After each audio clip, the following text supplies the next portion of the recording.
إن الحمد لله نحمده ونستعينه ونستغفره ونعوذ بالله من شرور أنفسنا ومن سيئات أعمالنا من يهده الله فلا مضل له ومن يضلل فلا هادي له وأشهد أن لا إله إلا الله وحده لا شريك له وأشهد أن محمدًا عبده ورسوله يا أيها الذين آمنوا اتقوا الله حق تقاته ولا تموتن إلا وأنتم مسلمون يا أيها الناس اتقوا ربكم الذي خلقكم من نفس واحدة وخلق منها زوجها وبث منهما رجالا كثيرا ونساء واتقوا الله الذي تساءلون به والأرحام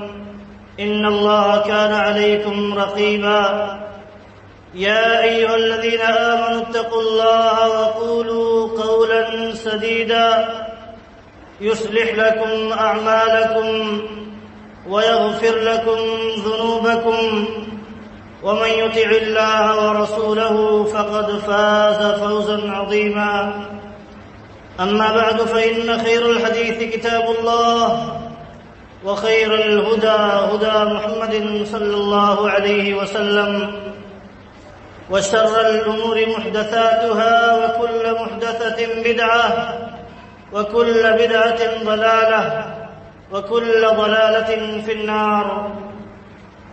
أعوذ بالله من الشيطان الرجيم. بسم الله الرحمن الرحيم. ولو شاء الله لجعلكم أمة واحدة ولكن ليبلوكم فيما آتاكم فاستبقوا الخيرات إلى الله مرجعكم جميعا فينبئكم بما كنتم فيه تختلفون. حاضرین جمعہ، دینی ملی بھائیوں اور اسلامی خواتین، انسان جتنا اللہ رب العالمین کی حکمتوں کو سمجھے گا اتنا ہی اس کے ہاں خیر ہوگا اور اتنا ہی وہ اپنے دین پر، اپنے ایمان پر ثابت قدم بھی رہے گا، اپنے مشن سے ڈگمگائے گا نہیں، سے بھٹکے گا نہیں. تو اللہ رب العالمین نے دیکھیے ایک حکمت بیان فرمائی، انسانوں کو جو پیدا کر دیا، ایک دوسرے کی دشمنیاں آپس میں جاری رہیں گی، یہ بھی اللہ رب العالمین نے سلسلہ جاری کر دیا، انسانوں کے اندر یہ سلسلہ جاری کر دیا. آدم علیہ السلام کو اللہ نے پیدا کیا تھا دنیا میں بھیجنے سے پہلے، تبھی اس کا ایک دشمن وہاں تیار، ابلیس. آدم علیہ السلام کو اللہ رب العالمین نے دنیا میں بھیج دیا، یہاں بھی دشمن کم نہیں، آدم علیہ السلام کے اور آدم علیہ السلام کی اولاد کے دشمن کم نہیں. تو اللہ رب العالمین حکمت بتاتا ہے کیوں ایسا، تمہارے پیچھے دشمنوں کو ہم نے لگا دیا کیوں. اللہ رب العالمین فرماتا ہے اگر اللہ رب العالمین چاہتا تو تمہیں ایک امت بنا دیتا. یہ مذاہب جو الگ الگ ہیں، یہ فرقے جو الگ الگ ہیں، یہ نہیں رہتے، سارے کے سارے لوگ کتاب اللہ اور سنت رسول کو ماننے والے بن جاتے. اگر اللہ چاہتا تو ایسا کر دیتا. اللہ رب العالمین کے بس میں ہے، اللہ رب العالمین کے بس کے باہر دنیا کی کوئی بھی چیز نہیں. چاہتا تو کر دیتا، لیکن کیوں نہیں کیا یہ ہمیں جاننا ہے. کیوں نہیں کیا، اسی میں ہمارا پیدا ہونے کا مقصد بھی ہے، اور اللہ رب العالمین جو بتانا چاہتا ہے اسی سے انسان کو پاور بھی ملتا ہے، طاقت ملتی ہے، قوت ملتی ہے اپنے مشن پر قائم رہنے کی. ہمیں سمجھنا چاہیے کہ کیوں اللہ رب العالمین نے ایسا نہیں کیا. سب سے پہلی وجہ وَلَٰكِن لِيَبْلُوَكُمْ فِي مَا آتَاكُمْ، پہلی وجہ بتایا اس لیے ایسا کیا تاکہ جو کچھ ہم نے تمہیں دیا ہے اس میں تمہیں آزمائے. اگر سارے کے سارے لوگ ایک اللہ کو ماننے والے ہوتے، ایک رسول کو ماننے والے ہوتے، یہ فرقے، یہ گروہ، یہ مذاہب نہ ہوتے، آزمائش جو اللہ رب العالمین نے رکھی ہے یہ آزمائش کا سلسلہ ختم ہو جاتا. کیسے آزمائش کا سلسلہ ختم ہوتا؟ جب حق سارا کا سارا حق ہی ہوتا، باطل ہوتا ہی نہیں، تو کمپٹیشن کیسے ہوتی؟ سارے کے سارے لوگ اللہ اور اس کے رسول کو ماننے والے ہوتے تو ایک کمپٹیشن کہاں رہ جاتا دنیا کے اندر، یہ امتحان گاہ کہاں رہ جاتا، یہ آزمائش گاہ نہیں بچتا۔ تو سب سے پہلی وجہ بیان فرمائی تاکہ تمہیں آزمائے، جو تمہیں دیا گیا اس پر تم کاربند رہتے ہو، قائم رہتے ہو، یا تم دیکھتے ہو سامنے والا برائیوں میں لت پت ہے، ہم بھی لاؤ برائیاں کرتے ہیں، اس سے فائدہ مل رہا ہے بظاہر، لاؤ ہم بھی وہ راستہ اختیار کر لیں، ہو سکتا ہے ہمیں بھی فائدہ ملے۔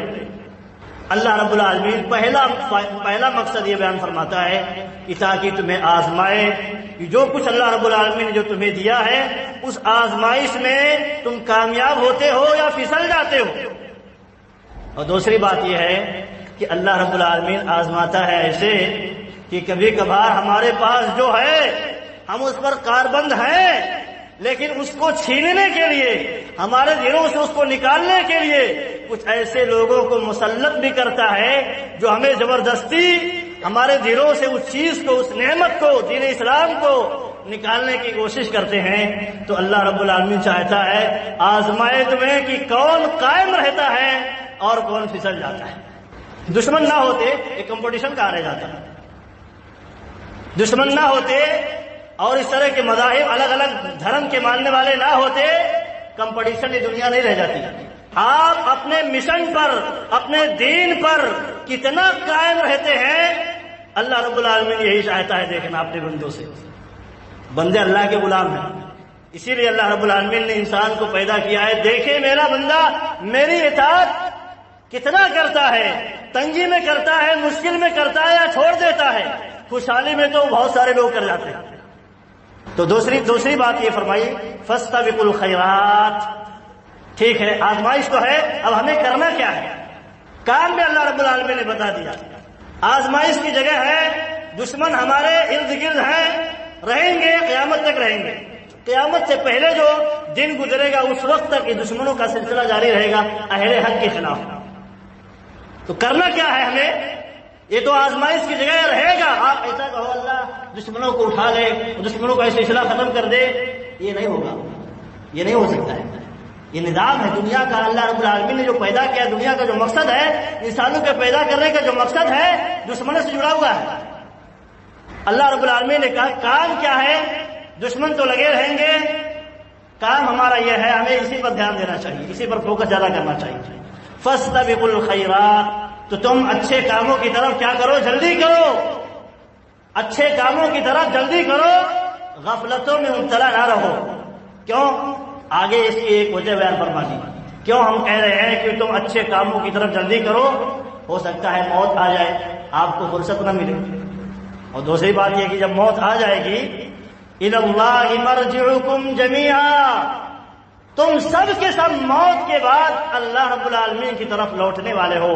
یہ ہمارا عقیدہ بڑا مضبوط ہے، اسی لیے ہم دنیا کو وقتی زندگی سمجھتے ہیں، یہ دائمی زندگی نہیں ہے، اور اگر دنیا کی قربانی اگر دین کے مقابلے میں لی جاتی ہے، اللہ رب العالمین مانگتا ہے تو ہمیں اسی لیے خوشی سے دینے کے لیے تیار بھی ہو جاتے ہیں دین کو بچانے کے لیے۔ کیوں؟ دنیا وقتی زندگی، مر جائیں گے، سارا سسٹم ختم ہو جائے گا، اور اس کے بعد یہ اصل زندگی شروع ہونے والی ہے۔ کہا اِلَى اللَّهِ مَرْجِعُكُمْ جَمِيعًا، تم سب کے سب، کوئی بچے گا نہیں، سب کے سب اللہ رب العالمین کی طرف لوٹ کے جانے والے ہیں۔ پھر ہوگا کیا؟ فَيُنَبِّئُكُم بِمَا كُنتُمْ فِيهِ تَخْتَلِفُونَ۔ قرآنی آیات میں غور کریں تو واقعی بڑے معانی ملتے ہیں، بڑی حکمت ملتی ہے اور بڑا پاور ملتا ہے۔ چھوٹی چھوٹی آیتوں میں اللہ رب العالمین نے بہت ساری باتیں سمیٹ کر کے رکھ دی ہیں، نجات کا راستہ بھی بتا دیا ہے، حکمت کا راستہ بھی بتا دیا ہے، اور کام کیا کرنا ہے وہ بھی اللہ رب العالمین نے بتا دیا، انجام کیا ہوگا اللہ رب العالمین نے وہ بھی بتا دیا۔ تو کیا کرے گا جب قیامت کے دن اللہ رب العالمین کی طرف سب کے سب لوٹائے جائیں گے؟ تو اللہ رب العالمین کہتا ہے دنیا میں اختلاف کرتے تھے ایک دوسرے سے، جو بھی اختلاف کرتے رہے، اہل حق سے اختلاف کرتے تھے دشمن، مختلف مذاہب اور فرق کے لوگ، تو کیا ہوگا؟ وہاں اختلاف پاور تھا، طاقت تھی، غلبہ تھا، میجورٹی تھی، کیا کرتے تھے؟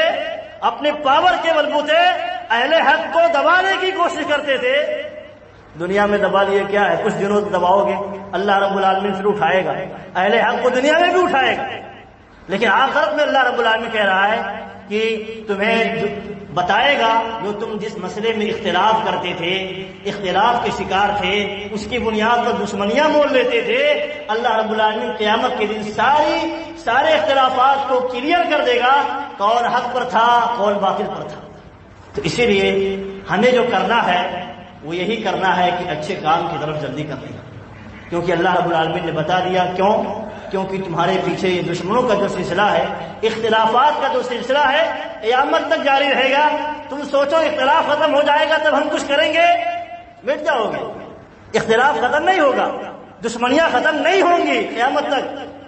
تو ہمیں کرنا کیا ہے، اس پر زیادہ ہمیں فوکس کرنا چاہیے۔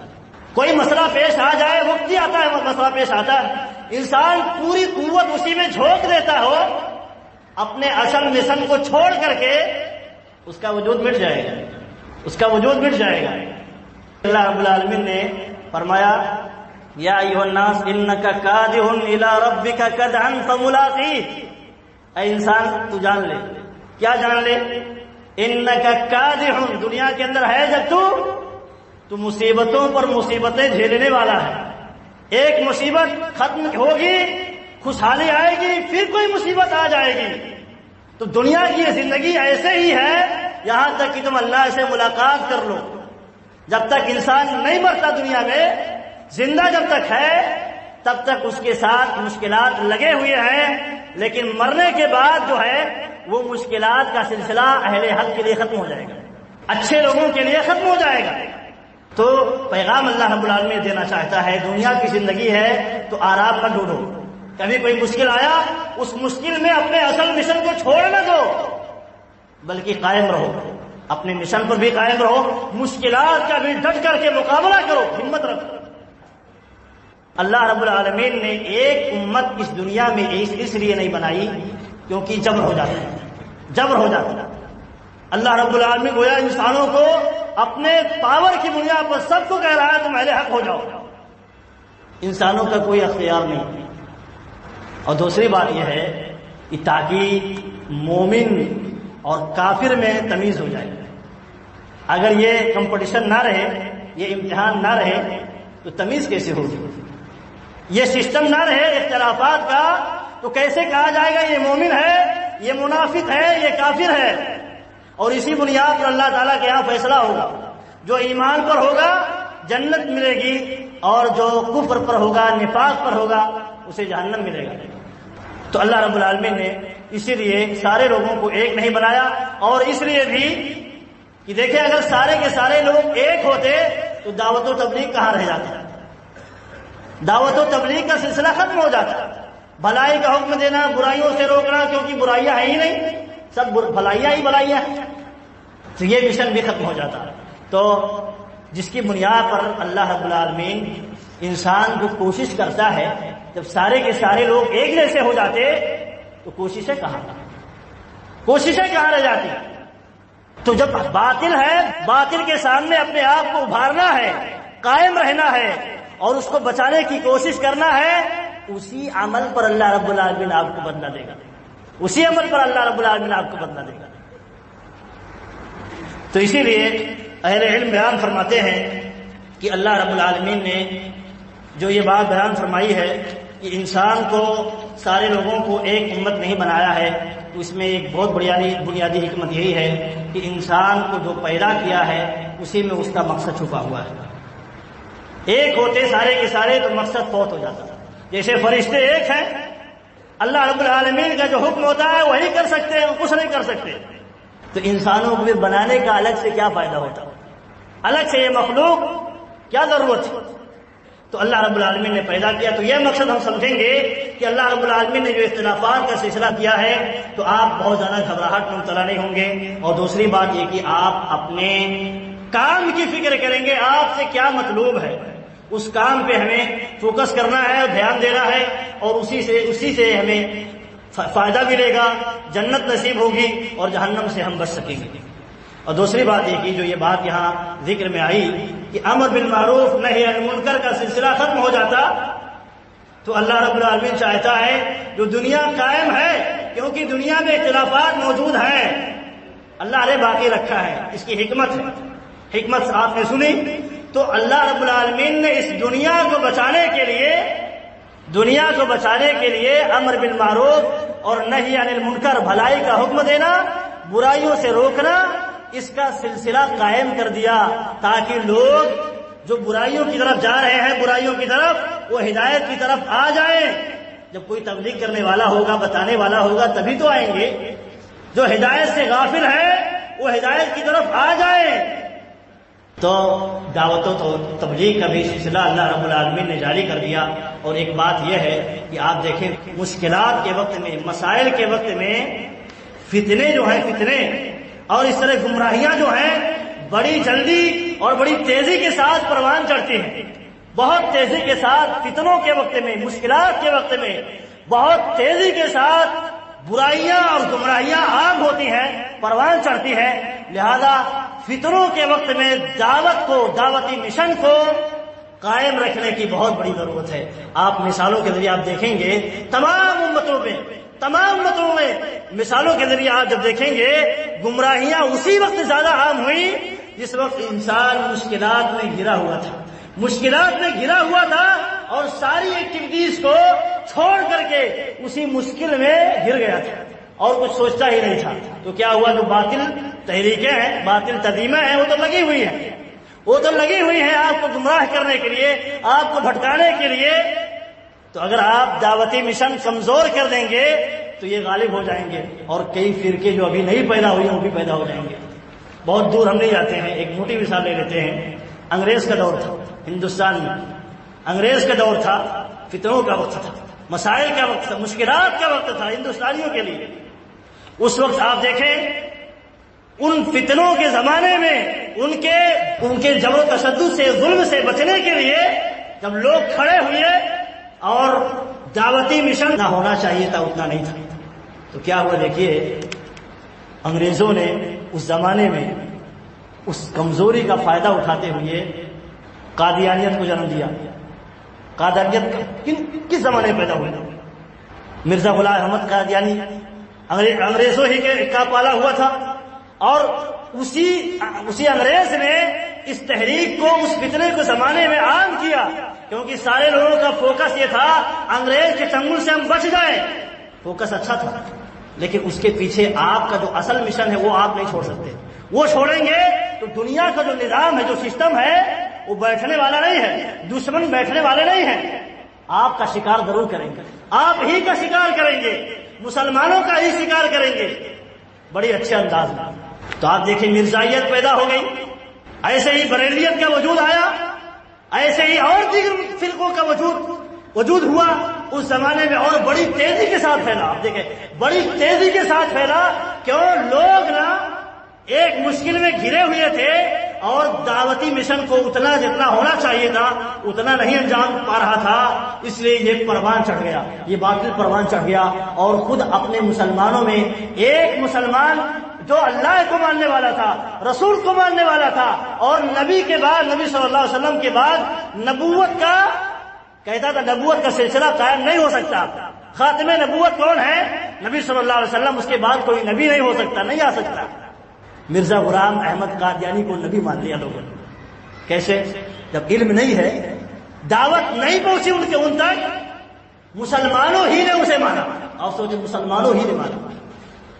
تو یہ بات ذہن میں رکھنی چاہیے کہ جتنے فتنے آتے ہیں اس فتنے کے زمانے میں باطل بہت ایکٹیو ہوتے ہیں، کیونکہ اس کے ذریعہ آپ کی قوت کو کمزور کرتے ہیں۔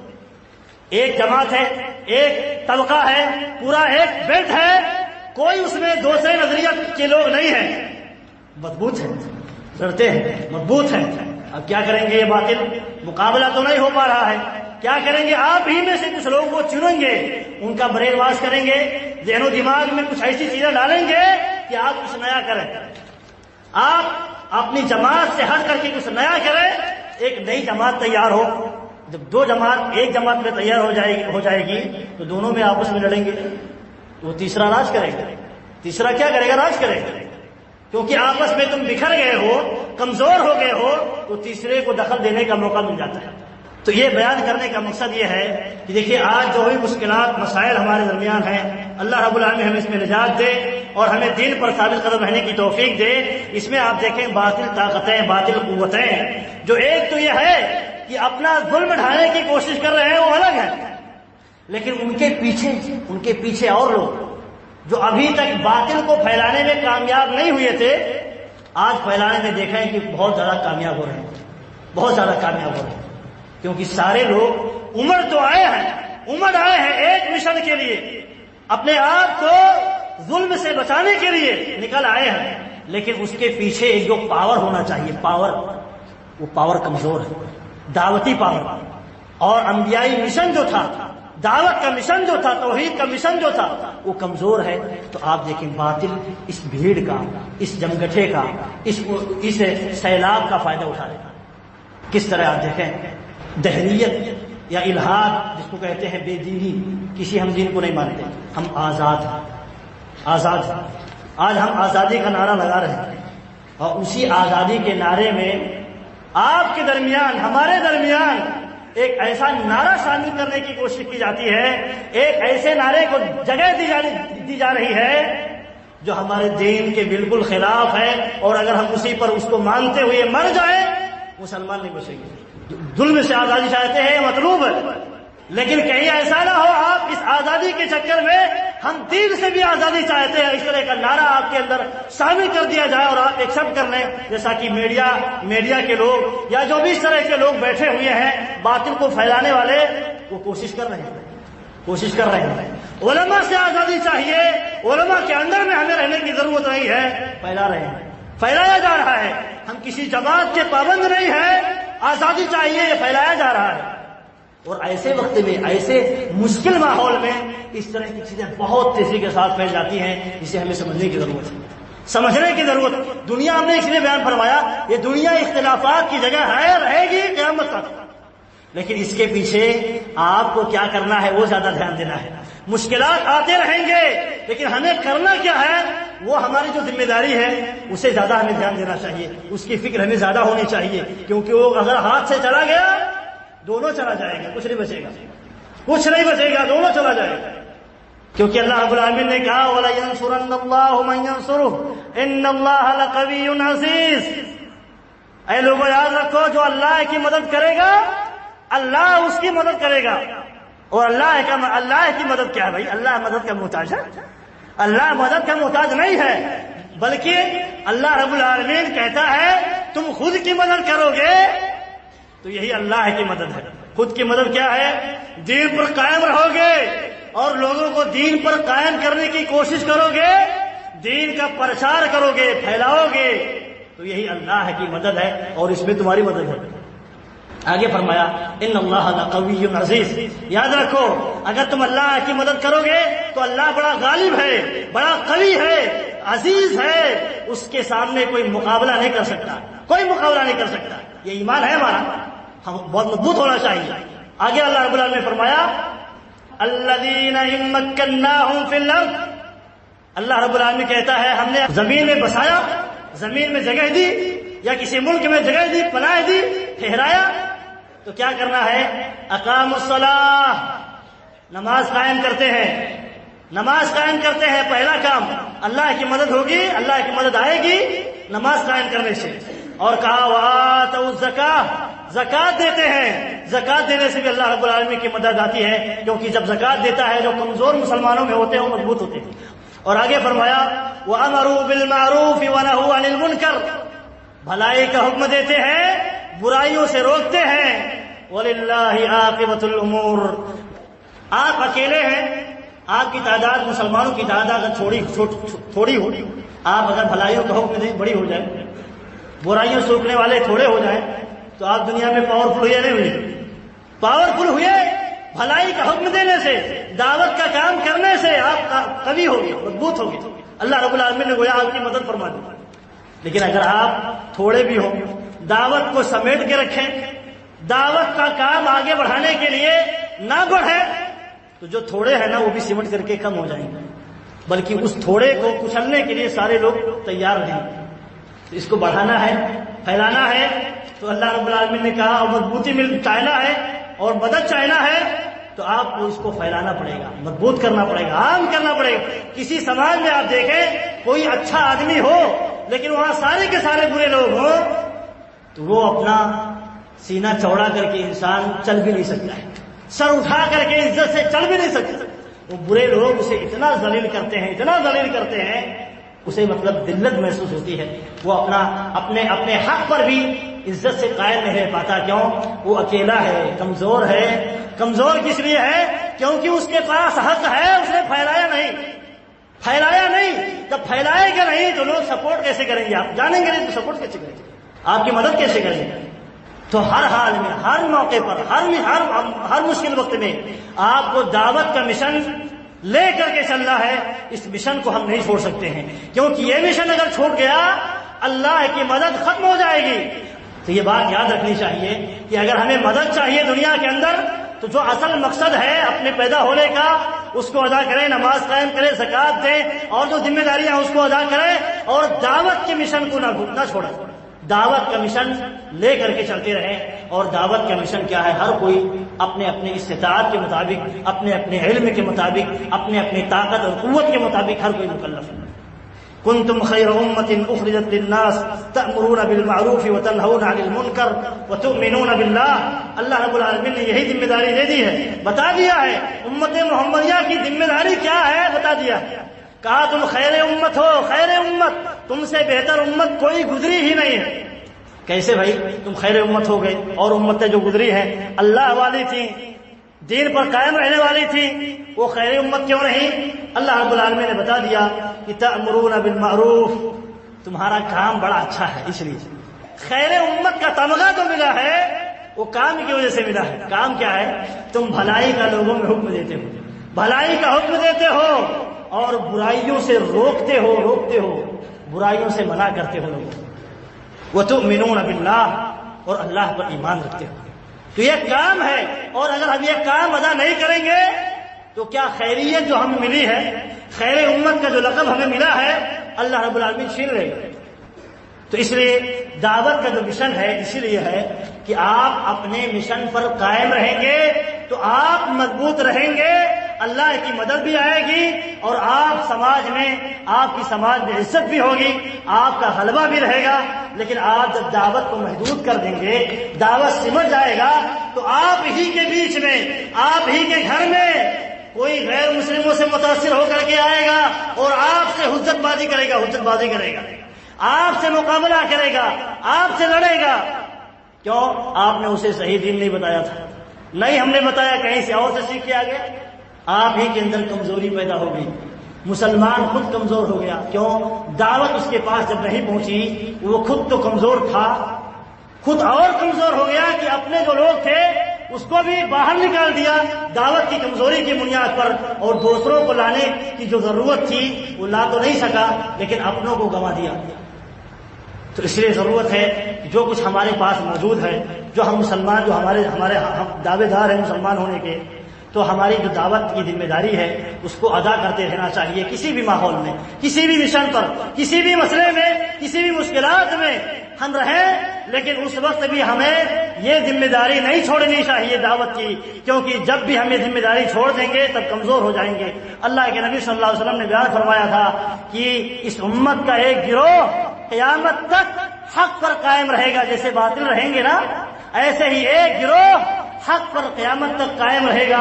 اس کی ذمہ داری کیا ہوگی؟ وہ باطل سے مقابلہ کرتا رہے گا، باطل سے مقابلہ کرتا رہے گا، بھلائی کا حکم دے گا، برائیوں سے روکے گا، یہ ذمہ داری ادا کرتا رہے گا۔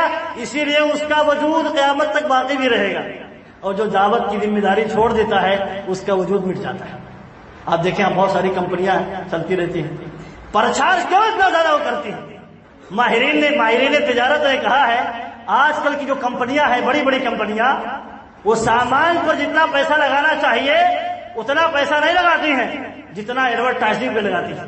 ایڈورٹائزنگ پہ یعنی پرچار پہ جتنا پیسہ وہ انویسٹ کرتی ہیں اتنا سامان پر جو پروڈکٹ ہوتا ہے اس پہ انویسٹ نہیں کرتی ہیں۔ اس لیے جب پرچار رہے گا تو پرچار کی بنیاد پر یہ چیزیں بکیں گی، لوگوں میں بھروسہ جب قائم رہے گا یہ ساری چیزیں بکیں گی. اب لوگ آپ کو پہچانے ہی نہ, بڑے بھلے آپ اچھی اچھی چیزیں رکھے رہیں, بنا کر کے رکھے رہے, آپ کے پاس کمپنیاں اچھی اچھی ہوں بنانے والی, اچھی چیزیں بنانے والی, لیکن لوگ آپ کے بارے میں جانے ہی نہ, آپ کے بارے میں جانے ہی نہ, تو آپ کا سامان کیسے خریدیں گے؟ تو ایسے دعوت کی مثال, وہ سمجھ جاتا ہے, مٹ جاتا ہے, وہ اس کی کمپنی بند ہو جاتی ہے. لیکن جس کی دعوت پاورفل ہوتی ہے, اسی لیے دین اسلام جو باقی رہے گا, یا نبی صلی اللہ علیہ وسلم کی امت میں ایک گروہ جو قیامت تک باقی رہے گا, اس کے پیچھے ایک راز بتا دیا گیا. وہ راز یہی ہے, وہ امر بالمعروف اور نہی عن المنکر کا فریضہ انجام دیتے رہیں گے قیامت تک, تبھی ان کا وجود باقی رہے گا. کسی بھی حال میں رہے, کسی بھی مشکل میں وقت میں رہے, وہ اپنی ذمہ داری ادا کرتے رہیں گے. امام احمد بن حنبل رحمۃ اللہ علیہ, آپ دیکھیں جو فتنے کا دور تھا, زمانہ تھا, آپ دیکھیں ہر ایک کو مسلمان کو قتل کر رہا تھا, ایک مسلمان کو قتل کر رہا تھا, ایک فتنے کی بنیاد کیا تھا؟ قرآن کیا ہے ہمارے درمیان جو موجود قرآن ہے, ایک گروہ کہتا ہے یہ مخلوق ہے, اور اہل سنت والجماعت کے جو لوگ تھے, اہل حدیث جو تھے, وہ کہتے تھے یہ مخلوق نہیں, اللہ کا کلام ہے, اللہ کا کلام ہے. یہ عقیدے کے باب سے. اور جو کہے اللہ کا کلام نہیں مخلوق ہے وہ کافر ہے.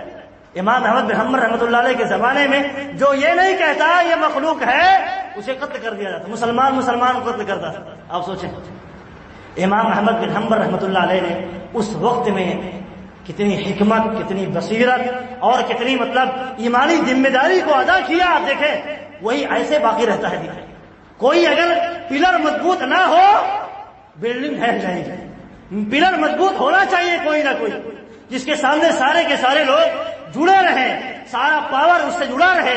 وہ اگر ہم گرا دیے, اس کو ڈھا دیے, تو ہم کمزور ہو جائیں گے, سمجھ لیں ہمارا وجود مٹ جائے گا. کوئی اور دوسرا پلر اس پہ کھڑا کر کے کوئی اور دوسری بلڈنگ بنا دے گا. امام احمد بن حنبل اللہ علیہ سمجھ گئے تھے ایسے ماحول میں اگر ہم نرمی سے کام لیں گے, اور بھلے ہماری جان چلی جائے, لیکن اگر نرمی سے کام لیں گے تو آج یہ دعوت مٹ جائے گی, تو پھر یہ دعوت ابھر نہیں سکتی, مشکل ہو جائے گا. ان کی جان کا خطرہ تھا, انہیں سزائیں دی جاتی تھی, کتنی مشکلات سے گزرے, لیکن وہ قائم رہے. اور جب قائم رہے تو آج دیکھیں ان کے دعوت کا اثر ہے باقی ہے. تو جب بھی مشکلات آتے ہیں, مشکلات میں آپ پھسل جائیں تو آپ کا وجود بھی مٹ جائے گا, آپ باقی نہیں رہیں گے. آپ دیکھیں اہل بدعت جتنے بھی ذاتی تھے, مشکلات آنا ختم ہو گئے, کیونکہ وہ جذبات سے اٹھے تھے, صرف جذبات سے اٹھے تھے, حکمت نہیں تھی, ان کے پاس علم نہیں تھا, ان کے پاس وہ دعوت جو ہونا چاہیے نہیں تھا, مٹ گئے. دیکھیں امت محمدیہ کا ایک گروہ جو قیامت تک باقی رہے گا, اس کے پیچھے یہی راز ہے, یہی مشن, یہی چیز ہے. وہ دعوت پر قائم رہیں گے, دین پر قائم رہتے ہوئے دعوتی مشن کو انجام دیتے رہیں گے. اللہ رب العالمین سے دعا ہے کہ اللہ رب العالمین جو ہماری ذمہ داریاں ہیں, ہم سب کو, جو چھوٹے ہیں بڑے ہیں, ہر ایک کو اپنی استطاعت کے مطابق ادا کرنے کے اللہ رب العالمین توفیق دے. ملک کے جو بھی حالات ہیں, اللہ رب العالمین اس حالات میں ہمیں نجات کی کوئی راہ ہے, کوئی سبیل نکالے, اور ہمیں صبر کی, ایمان پر استقامت کی اللہ رب العالمین توفیق دے. آمین. وآخر دعوانا الحمد للہ رب العالمین.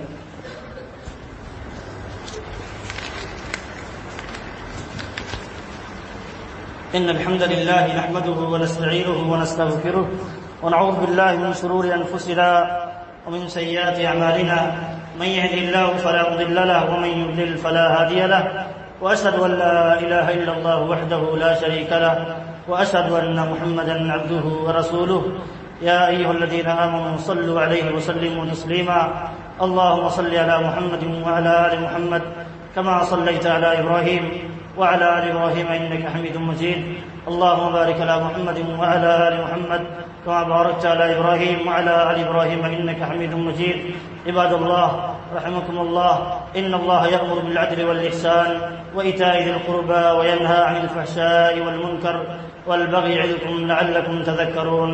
ولذكر الله أكبر والله يعلم ما تصنعون.